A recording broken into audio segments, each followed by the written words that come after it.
وبركاته. إن الحمد لله نحمده ونستعينه ونستغفره ونعوذ بالله من شرور أنفسنا ومن سيئات أعمالنا. من يهده الله فلا مضل له ومن يضلله فلا هادي له. والصلاة والسلام على سيدنا محمد بن عبد الله وعلى آله وأصحابه ومن والاه. أما بعد. Para ustadz, para sepuh, hadirin wal hadirat yang dimuliakan oleh Allah Subhanahu wa taala. Malam hari ini kita adalah membaca doa untuk almarhum yang ke-7 harinya. Hadirin yang dimuliakan oleh Allah Subhanahu wa taala, saya akan memberikan beberapa hikmah tentang kematian. Faqala Nabi sallallahu alaihi wasallam, Rasulullah pernah bersabda, wa qadru salasami'ati durbatin bisayf. Kata Rasulullah sallallahu alaihi wasallam, sakitnya dicabut nyawa itu, kata Rasulullah, adalah diperkirakan kira-kiranya adalah 300 kali tebasan pedang. Hadirin yang dimuliakan oleh Allah, jadi orang dicabut nyawa sakitnya itu luar biasa. Kata Rasulullah adalah di kurang lebih 300 kali kita ditebas pedang. Wa kana Ali karamallahu wajah yahuddu 'alal qital. Imam Ali ketika memotivasi pasukannya untuk berperang, untuk berani berjihad di jalan Allah, beliau mengatakan, wa yaqul illam taqtulu tamutu. Berarti kan kalau kalian semua tidak mau berperang di jalan Allah ini, maka kalian pun juga akan mati. Walladzi nafsu biyadihi la'alfu durbati bisayf ahwanu 'alayya min mautin 'ala firasi. Kata Imam Malik karamallahu wajah, demi Allah yang jiwaku ada di dalam genggamannya, sungguh tebasan 1000 kali tebasan pedang, kata Imam Ali, itu lebih ringan untuk saya dibandingkan saya mati di atas tempat tidur saya. Jadi itulah para pejuang-pejuang terdahulu menghendaki mati syahid atau perang di jalan Allah itu lebih disukai daripada mati di atas tempat tidur. Wa qala Nabi sallallahu alaihi wasallam, law anna sa'ratan min sya'ril mayyiti wudiat ala ahli samawati wal ardi lamatu biidznillah. Andaikan satu saja rambut kematian ini dirasakan, ditaruh di atas muka bumi ini, supaya bumi ini merasakan lamatu biidznillah, maka semua ahli bumi ini mati semuanya. Li'anna fi kulli sa'ratil maut wala yaqul mau bisa ilamata, karena tidak ada rambut kematian itu yang ditaruh di muka bumi ini kecuali semuanya akan mati. Wa yurwa walau anna qutratan min alamil maut udiyat ala jibalid dunya kulliha ladzabat. Di dalam keterangan yang lain, andaikan satu tetes saja daripada pedihnya rasa kematian itu ditaruh di atas gunung di seluruh dunia ini, maka seluruh gunung di dunia ini akan hancur luluh gara-gara satu tetes pedihnya rasa kematian ini. Kisah Nabiullah Idris alaihi salam. Nabiullah Idris adalah seorang nabi yang pernah merasakan kematian kemudian dihidupkan lagi, mati dan hidup lagi. Kemudian ditanya Nabiullah Idris alaihi salam, bagaimana rasa orang dicabut nyawa itu? Bagaimana ada orang merasakan sakitnya dicabut nyawa itu? Maka jawabnya Nabiullah Idris alaihissalam, andaikan umpamanya ada kambing hidup-hidup dibeset dalam keadaan hidup, kulitnya dibeset dalam keadaan hidup, 1000 kali lebih sakit, ya, 1000 kali lebih sakit orang dicabut nyawa dibandingkan 1000 kali dibeset dalam keadaan hidup-hidup. Masya Allah, dia dimuliakan oleh Allah Subhanahu wa taala. Wakala Umar lil Ka'bil Akbar. Umar bin Khattab pernah bertanya kepada Ka'ab bin Akbar, ya Ka'ab, haddatsana anil maut. Wahai Ka'ab bin Akbar, ceritakanlah kepada saya tentang kematian. Maka jawabnya Ka'ab bin Akbar, na'am ya Amirul Mukminin, annal maut ka ghusnin kasir su. Wahai Umar, wahai Amirul Mukminin, orang mati itu dicabut nyawa adalah seperti kalau kita ini mempunyai dahan yang penuh dengan duri. Dahan itu kemudian dimasukkan di dalam perut kita. Di dalam perut kita dimasukkan dalam perut kita, semua duri-durinya menancap kepada urat-urat kita, kepada seluruh yang ada di dalam perut itu. Kemudian dicabut, semuanya tercabut, yang tersisa mungkin yang masih tersisa. Itulah rasa daripada pedihnya daripada kematian itu. Ma'asyiral muslimin yang dimuliakan oleh Allah Subhanahu wa taala.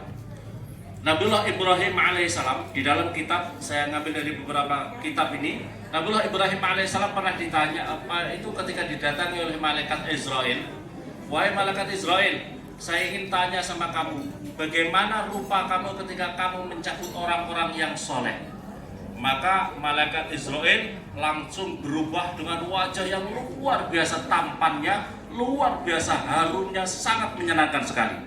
Maka jawabnya Nabiullah Ibrahim alaihissalam, sungguh cukuplah bagi orang-orang yang beriman, dia akan merasakan kebahagiaan ketika dia dicabut nyawa. Jadi hadirin yang dimuliakan oleh Allah, kalau orang yang beriman, kenapa ada orang-orang yang beriman ketika dicabut nyawa dia masih tersenyum?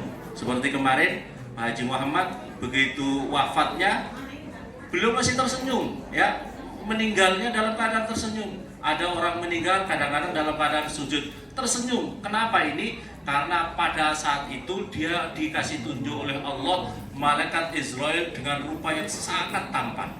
Dalam keterangan hadis yang lain, ketika saat itu maka orang-orang yang meninggal dunia itu ketika dia menengok ke arah kanan dia dikasih tunjuk tempatnya di surga, menengok ke arah kiri dikasih tunjuk tempatnya di neraka.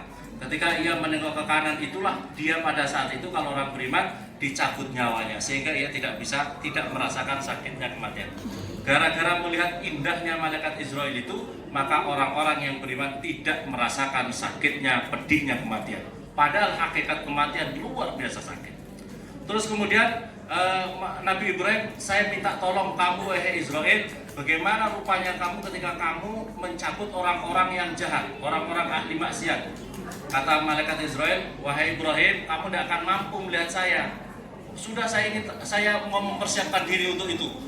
Tolong kamu tunjukkan wajah kamu ketika kamu melihat menampakkan kepada orang-orang yang ahli maksiat. Maka begitu menengok begitu melihat Israel dengan rupa yang luar biasa menakutkan. Digambarkan di situ adalah dengan pakaian hitam, mukanya sangat menakutkan, hitam legam, suaranya seperti petir, mukanya luar biasa menakutkan. Begitu melihat saja, Nabi Ibrahim langsung pingsan. Nabi Ibrahim begitu melihat Israel dengan rupa seperti itu, maka langsung pingsan. Maka kata Nabi Ibrahim, maka cukuplah bagi orang-orang yang jahat, orang-orang ahli maksiat melihat wajahmu saja, itu adalah suatu siksaan yang luar biasa, sangat luar biasa pedihnya. Maka Masya Allah, maka upayakanlah kita ini punya amalan-amalan yang sekiranya nanti bisa berjumpa dengan malaikat Israel dalam sebaik-baiknya rupa. Ma'asyiral muslimin yang dimuliakan oleh Allah Subhanahu wa taala, di dalam keterangan hadis juga diterangkan malaikat Israel ketika mau mencabut nyawanya orang yang beriman itu susah. Ketika mau dicabut dari mulutnya, maka mulut itu, wahai Israel, kamu jangan mencabut dari mulut ini, karena mulut ini adalah untuk berzikir, untuk membaca Al-Quran, untuk membaca sholawat dan sebagainya. Maka kamu jangan cabut dari mulut ini. Malaikat Israel menghindar, melapor sama Allah. Kemudian kalau gitu cabut dari dari tangannya. Dan tangan juga mendebat sama malaikat Israel. Israel, jangan kau ngambil dari tangan ini. Tangan ini untuk menggunakan untuk bersedekah. Tangan ini untuk mengusap rambutnya anak-anak yatim. Hadirin yang dimuliakan oleh Allah, dalam keterangan hadis Nabi adalah alasan itu yang sehingga malaikat Israel tidak mampu mencabut orang dari tangannya. Tangan yang sering mengusap rambutnya anak yatim, kepalanya anak yatim dengan kasih sayang, itu tidak mampu malaikat Israel. Dengan alasan itu malaikat Israel tidak mampu dari tangan kita. Kemudian dari kaki tidak bisa juga, karena untuk kakinya ini sering untuk berjalan, untuk ibadah, untuk sholat, untuk menjalankan untuk mendatangi majelis-majelis zikir, majelis-majelis ilmu, tidak bisa keluar, tidak bisa mengambil nyawa daripada anggota tubuh kebaikan-kebaikan orang yang beriman. Lantas menghadap sama ya Allah, terus kemudian saya harus mencabut dari mana ini orang-orang yang beriman ini, orang yang punya amal banyak soleh ini? Maka jawabnya Allah Subhanahu wa taala, Israel, tulislah namaku di dalam tanganmu, maka nanti tunjukkan kepada hambaku itu orang yang beriman. Maka dari situ, begitu orang yang beriman ketika mau meninggal dunia dikasih tunjuk oleh Allah, dikasih tunjuk oleh malaikat Israel, di tangannya ada ismullah, ada namanya Allah Subhanahu wa taala, maka rasa rindu dan cintanya sama Allah mempersilahkan, silakan kau ambil. Maka dari itulah kemudian ruhnya dicabut dari mulutnya. Ruhnya orang yang beriman dicabut dari mulutnya. Masya Allah yang dimuliakan oleh Allah Subhanahu Wa Taala. Ma'asyiral muslimin yang dimuliakan oleh Allah Subhanahu Wa Taala. Nabiullah Isa alaihissalam pernah membangkitkan apa itu Syam bin Nuh, putranya Nabi Nuh yang disuruh naik perahu tidak mau, dan itu kemudian dibangkitkan oleh Nabi Isa alaihissalam. Begitu dibangkitkan, Syam bin Nuh ketika mati itu masih muda, masih gagah, tegap, luar biasa gagahnya. Tapi begitu mati, begitu dibangkitkan oleh Nabi Isa, dia sudah kurus kering, pucat pasi, rambutnya sudah putih semuanya. Kemudian ditanya oleh Nabi Isa, "Wahai Syam bin Nuh, sudah berapa tahun kamu mati di sini nih?" "Saya sudah 4.000 tahun lamanya kamu bangkitkan. Saya sudah 4.000 tahun Kenapa wajah kamu seperti ini? Kurus kering dan rambut kamu sudah putih." "Saya di dalam kubur selalu disiksa oleh, sudah ketakutan luar biasa. Yang lebih saya takut adalah bagaimana nanti saya menghadapi tentang hari kiamat. Karena saya termasuk orang yang durhaka. Ini sudah ketakutan luar biasa." Jadi orang di alam barzah itu ada orang yang mendapatkan siksaan terus menerus. Syam bin Nuh mendapatkan siksaan itu. Terus kemudian, "Apa yang kau rasakan di sana?" Kata Syam bin Nuh, Wahai Isa, ketahuilah saya selama di dalam kubur itu selama 4.000 tahun saya masih belum lepas rasanya sakit dicabut nyawa. Bayangkan, selama 4.000 tahun belum bisa melepaskan pedihnya rasa dicabut nyawa, itu sangat pedih luar biasa. Hadirin yang dimuliakan oleh Allah Subhanahu Wa Taala, maka dalam keterangan ini farhamu bimautikum, maka sayangilah orang-orang yang mati di antara kalian semuanya. Hadirin yang dimuliakan oleh Allah Subhanahu Wa Taala, ada seorang pemuda, ada seorang pemuda soleh itu ketika itu musafir di suatu perjalanan. Dalam perjalanan itu dia melewati suatu kuburan. Dalam perjalanan itu kemudian dia istirahat di samping kuburan karena di kuburan itu ada tempat untuk sholat. Maka dari tempat kuburan itu dia bermimpi. Malamnya dia mimpi, ternyata dalam mimpinya orang-orang yang di dalam kuburan itu semuanya bangkit menunggu. Pas malam Jumat menunggu, ternyata mereka menunggu kiriman. Begitu menunggu kiriman dari keluarganya, datang kiriman cahaya di dalam nampan-nampan mereka, disilahkan kepada mereka. Mereka yang mendapatkan kiriman doa-doa dari keluarganya, sedekah-sedekah dari keluarganya, mereka begitu terima, bahagia, terus masuk ke kubur masing-masing. Begitu semuanya mendapatkan bagian. Cuma yang satu orang, ada pemuda tapi tidak mendapatkan kiriman, maka dia kelihatan susah, dia mau masuk kuburan. Maka seorang syekh tadi yang berada di kuburan itu bertanya, "Wahai pemuda, kenapa kamu kelihatan sedih?" "Bagaimana saya tidak sedih, wahai temanku? Saya ini adalah seorang pemuda yang mati dalam perjalanan. Saya dulu musafir dengan ibu saya. Tapi ibu saya itu menikah lagi. Ibu saya menikah lagi di kota ini, namanya ini. Karena dia sudah sibuk urusannya dengan suami, sibuk urusan dunianya, tidak pernah lagi sedekah untuk saya, tidak pernah lagi mendoakan saya. Maka malam ini saya susah karena saya tidak dapat kiriman pahala dari keluarga saya. Karena ibu saya yang saya harapkan sudah mau menikah lagi." Maka akhirnya dia terbangun. Begitu pagi dia cari ibunya yang dikatakan oleh ahli kubur tadi. Langsung ditanya, "Ibu, saya mau bertanya sama ibu."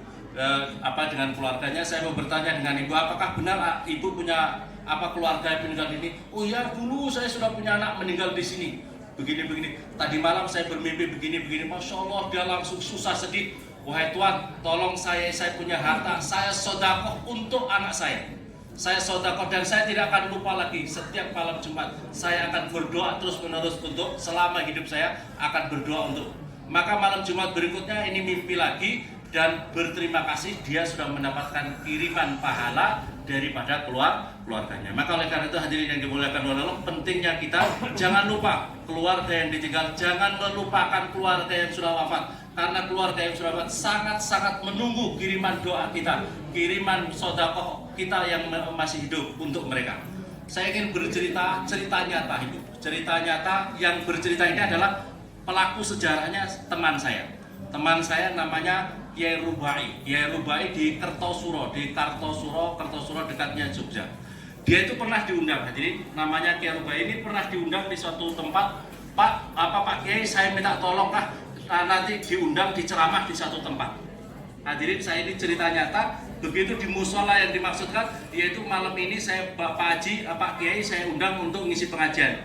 Tapi tolong Pak Kiai ya, tolong disampaikan. Saya punya keluarga, anak-anak yang satu ini begini-begini, anak satu ini jarang sholat, anak yang begini ini suka sabung ayam, yang begini ini. Tolong nanti dinasihati dalam pengajian itu. Oh ya Pak. Nah, terus ceritanya. Nanti Pak Kiai mau kami jemput atau berangkat sendiri? Saya tak berangkat sendiri, naik motor dengan santri. Akhirnya Kiai Rubai ini teman saya satu pesantren dengan saya. Orangnya masih hidup sampai sekarang. Namanya Kiai Rubai. Terus akhirnya berangkatlah di musola yang ditentukan tadi. Ternyata di musola itu tidak ada orangnya. Tidak ada orangnya sama sekali. Tapi ada orang penjaga masjid, 2 orang yang menjaga di depan itu kayaknya dia seperti pakaian orang Jawa kuna yang pakai kemben, kelihatan ini saja ditutup ke bawah. Ini kayak zaman-zaman dahulu ya. Ini kayak zaman dahulu ini bagaimana? Terus akhirnya dia tidak masuk ke musola, dia cari toko di dekat musola itu. Baru bertanya. Begitu bertanya, saya ini diundang oleh orang ini Pak. Saya orang ini namanya ini katanya dan lain cerita. Pak, Masya Allah, orang ini baru meninggal kurang lebih 10 hari yang lalu. Jadi orang yang mengundang itu hadirin, yang mengundang itu kurang lebih 10 hari baru meninggal dunia. Rupanya dia mengundang Kiai untuk menasihati anak-anaknya. Artinya apa hadirin yang dimuliakan oleh Allah? Akhirnya Pak Kiai Rubai tadi berangkatlah ke rumahnya orang yang meninggal tadi. Saya itu diundang pengajian. Saya diceritakan katanya anaknya yang ini suka begini, suka ninggalin sholat, ini suka judi, suka begini. Sampai diceritakan, mohon maaf, saya punya burung saja, punya burung itu dijual untuk judi. Itu diceritakan oleh mayit. Dan ternyata yang bercerita itu Masya Allah, orang yang meninggal punya kepedulian, punya kesusahan atas anak-anaknya yang jauh daripada agama. Jadi orang tua yang meninggal itu sangat peduli kepada anak-anaknya. Hadirin yang dimuliakan oleh Allah Subhanahu Wa Taala, Sufyan As-Tsauri seorang ulama besar, pernah juga dalam ibadah tawaf, ada melihat pemuda. Pemuda ini aneh. Begitu dia melangkah selalu baca sholawat. Begitu baca langkah kaki selalu membaca sholawat. Setiap langkahnya baca sholawat. Umpamanya sallallahu alaihi Muhammad, sallallahu alaihi Muhammad. Selalu baca begitu. Akhirnya begitu selesai tawaf ditanya, wahai pemuda, kenapa kamu membaca sholawat terus?